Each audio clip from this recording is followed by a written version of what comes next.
Right now at 6, the heat continues in the DMV for the work week. The region could also see some rain and thunderstorms. Tucker's tracking your hour-by-hour forecast.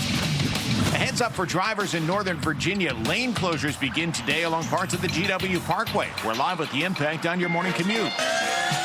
Weeks after several students were sickened at a Maryland school, the academy is now reopened. What we're learning about an independent investigation into what caused the illnesses. And a local online auction proving to be a little too popular this weekend. We'll explain what happened and what to do if you placed a winning bid. Your news at 6 starts now.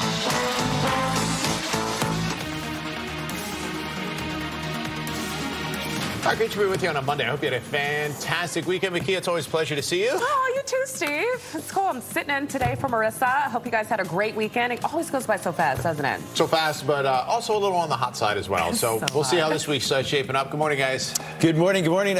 More of the same, bottom line. We'll be in the mid-90s later this afternoon. We've got heat, haze, and humidity to look forward to.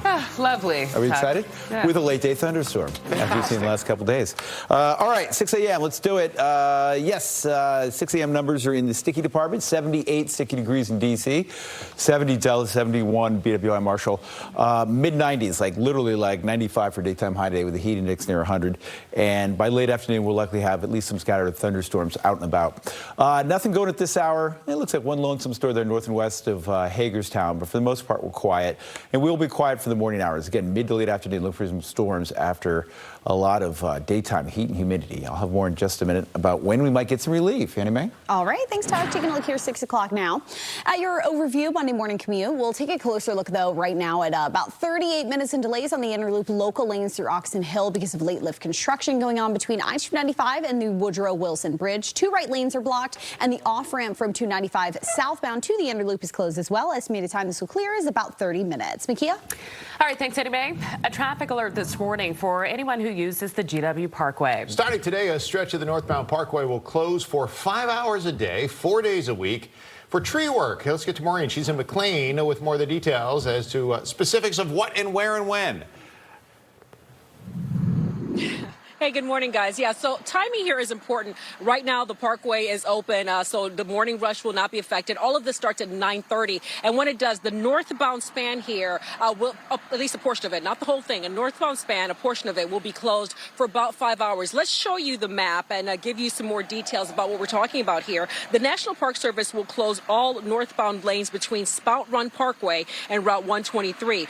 That will happen Mondays through Thursdays from 9:30 in the morning until 2:30 in the afternoon, starting today and continuing through September 1st. Northbound drivers will have to exit at Spout Run, follow the posted detour, and then re-enter the Parkway at Route 123. Southbound traffic will not be affected. Now, the National Park Service says crews need the closure so they can safely inspect trees, prune branches, and remove trees when necessary. And this comes just 2 months after the Park Service celebrated the completion of a $167 million rehab project of the northern stretch of the Parkway. That project included new pavement, bridge, and drainage repairs, safety improvement, and work at the Route 123 interchange. The Park Service says this latest tree work is part of the ongoing maintenance needed to protect that investment and keep the Parkway safe. And this is a busy road, as you know. The Park Service says roughly 70,000 vehicles travel the Parkway each day. So even though they haven't, they've scheduled this work outside the morning and evening rush, drivers should still expect delays during those midday hours. And again, all of this back here live starting at 9:30 this morning. If you're looking at the Parkway here, no traffic issues just yet. 9:30 begins until 2:30 in the afternoon. Again, starting today through September 1st. We'll, of course, continue to monitor the situation here on the GW Parkway and bring you those updates as we get it. Back to you in the meantime. All right, thanks so much, Marie. D.C. police are searching for 3 suspects after a woman was shot and killed in southeast D.C. It happened early yesterday morning near K Street. Police say the suspects they're looking for this morning were in a silver sedan, but we don't know the make or model or year. Just hours before the shooting, though, a man was shot less than 2 miles away. He was taken to a hospital and is expected to survive. Police do not believe the shootings are related. Fauquier County officials looking for suspects tied to a deadly shooting at a party. Deputies responded to the property on Bowery Lane in Catlett, Virginia, around 9:30 Saturday. Deputies say they saw an altercation. They heard a gunshot. Officials then found a man with a gunshot wound who later died at the scene.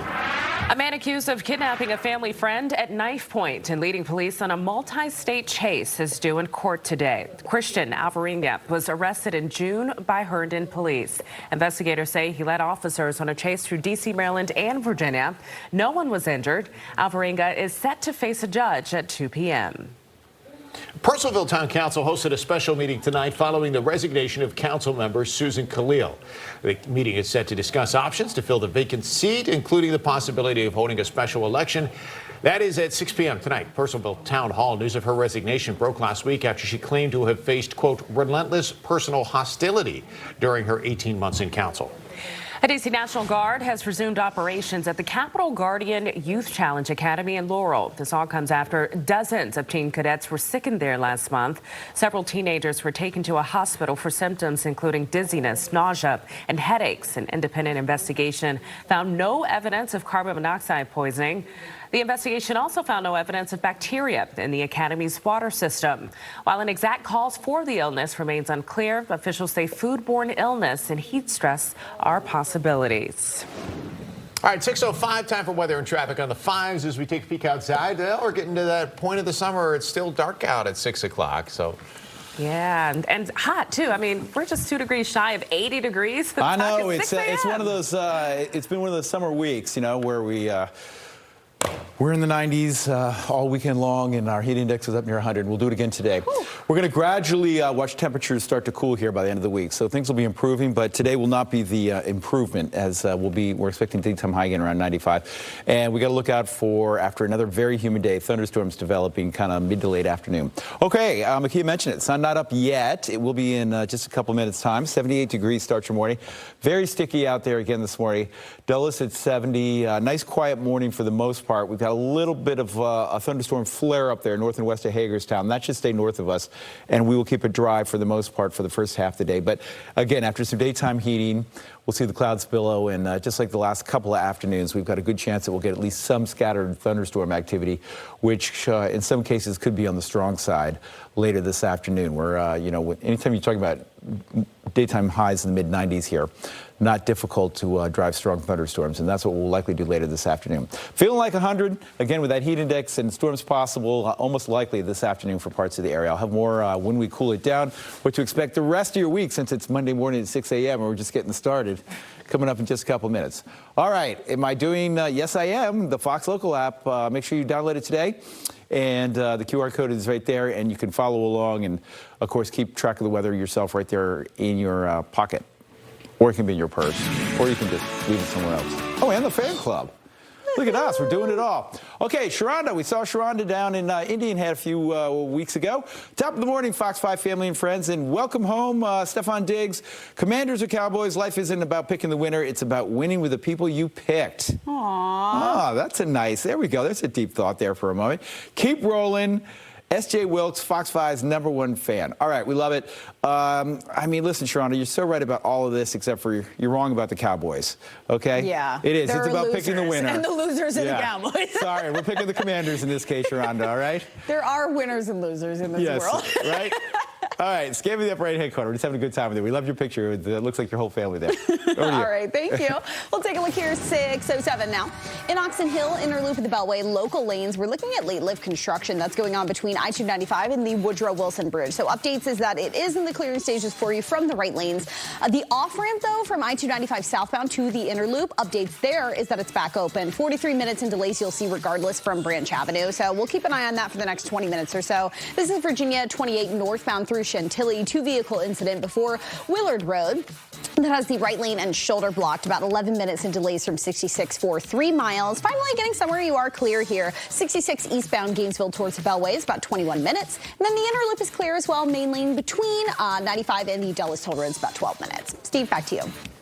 A Harford County, Maryland baseball coach facing felony charges of solicitation of a minor. Police say 41-year-old Robert Joe Swarthout of Falston was busted in a sting operation. Detectives say he used an app to communicate with an undercover deputy posing as a 15-year-old boy.